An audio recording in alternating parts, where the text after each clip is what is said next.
Hello friends, welcome to சமையல் புதிது. இன்றைக்கி நம்ம வீடியோவில் பார்க்க போகிற ரெசிபி சப்பாத்தி, இட்லி, தோசை, நான், ரொட்டி, பணியாரம் இது எல்லாத்துக்கும் வச்சு சாப்பிட்ற மாதிரி ரொம்ப சுவையான சட்னி ரெசிபி பார்க்க போகிறோங்க. இந்த முறையில் நீங்கள் சட்னி செஞ்சு கொடுத்தீங்கன்னா டிஃபன் ஐட்டம் எல்லாத்துக்கும் விரும்பி சாப்பிடுவாங்க. இனி டிஃபன் ஐட்டம் செஞ்சாலே இந்த சட்னி செய்ய சொல்லி கேட்பாங்க. ரொம்ப ருசியாக இருக்குங்க இந்த சட்னி. இந்த சட்னி வீடியோவை முழுமையாக பார்த்துட்டு இதே முறையில் இதே அளவோடு நீங்கள் செய்து பார்த்துட்டு எப்படி வந்துச்சு உங்களுடைய கருத்துக்களை ஷேர் பண்ணுங்கள். இந்த வீடியோ உங்களுக்கு பிடித்திருந்தால் லைக் பண்ணுங்கள், ஷேர் பண்ணுங்கள். நம்ம சேனலை இப்போ தான் நீங்கள் முதல் முறையாக பார்க்குறீங்கன்னா சப்ஸ்கிரைப் செய்து கொள்ளுங்கள். கூடவே பெல் ஐக்கானை கிளிக் பண்ணி வச்சுக்கோங்க. அதில் ஆல் ஆப்ஷன் வரும், அதையும் கிளிக் பண்ணி வச்சுக்கோங்க. அப்போ தான் அடுத்தடுத்து போடக்கூடிய புது வீடியோக்கள் உங்களுக்கு உடனுக்குடன் அப்டேட் ஆகும். இந்த வீடியோவை ஸ்கிப் பண்ணாமல் முழுமையாக பாருங்கள். இப்போ வாங்க இந்த சட்னி ரெசிபி எப்படி செய்யணும்னு பார்க்கலாம். இப்போ சட்னி செய்யறதுக்கு கடாயை சூடுபடுத்தி இதில் 100 கிராம் அளவுக்கு வேர்க்கடலை சேர்க்குறேன். இது வறுக்காத காஞ்ச வேர்க்கடலைங்க.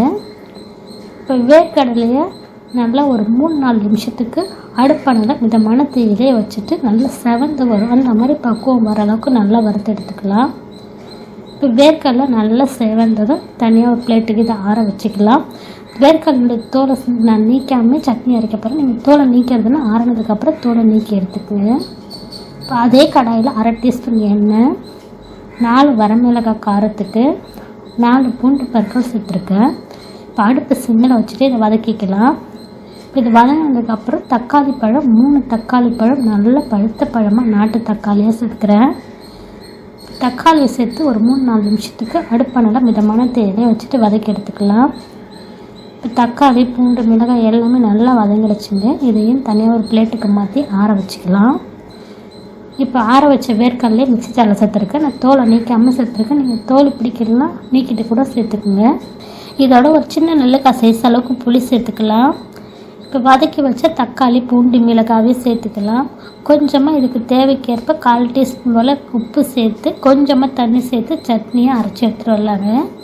இப்போ அரைச்சிட்டு இந்த சட்னி ஒரு பவுலுக்கு மாற்றிருக்கேன். இதோட தண்ணி ஒரு 1/2 டம்ளர் அளவுக்கு மிக்ஸ் பண்ணுறேன். இப்போ சட்னிக்கு தாளிப்பு கொடுத்துக்கிறேன். தாளிப்பு கரண்டில் 1/2 டீஸ்பூன் எண்ணெய், 1/2 டீஸ்பூன் கடுகு உளுத்தம் பருப்பு, 1/4 டீஸ்பூன் கம்மியாக சீரகம், ஒரு சிட்டிக்கை அளவுக்கு பெருங்காயத்தூள், வாசனைக்கு கருவேப்பிலை, இது எல்லாம் பொரிஞ்சது சட்னியோட சேர்த்து மிக்ஸ் பண்ணியாச்சுங்க. ரொம்ப ருசியாக இருக்குங்க. இந்த முறையில் நீங்கள் வேர்க்கடலை தக்காளி சட்னி செய்து பாருங்கள். இட்லி, தோசை, சப்பாத்தி, ரொட்டி, ஊத்தாப்பம், பூரி, பொங்கல், மெதுவடை கூட இந்த சட்னி ரொம்ப ருசியாக இருக்குங்க. கண்டிப்பாக ஃப்ரெண்ட்ஸ், இந்த சட்னி வீடியோவை முழுமையாக பார்த்துட்டு இதே முறையில் இதே அளவு கூட நீங்கள் செய்து பார்த்துட்டு எப்படி வந்துச்சுன்னு உங்களுடைய கருத்துக்களை ஷேர் பண்ணுங்கள். இந்த வீடியோ உங்களுக்கு பிடித்திருந்தால் லைக் பண்ணுங்கள், ஷேர் பண்ணுங்கள். நம்ம சேனலுக்கு மறக்காமல் சப்ஸ்கிரைப் பண்ணுங்கள். கூடவே பெல் ஐக்கான் கிளிக் பண்ணி வச்சுக்கோங்க. அதில் ஆல் ஆப்ஷன் வரும், அதையும் கிளிக் பண்ணி வச்சுக்கோங்க. அப்போ தான் அடுத்தடுத்து போடக்கூடிய புது வீடியோக்கள் உங்களுக்கு உடனுக்குடன் அப்டேட் ஆகும். இந்த வீடியோவை ஸ்கிப் பண்ணாமல் முழுமையாக பார்த்ததுக்கு நன்றி. வணக்கம்.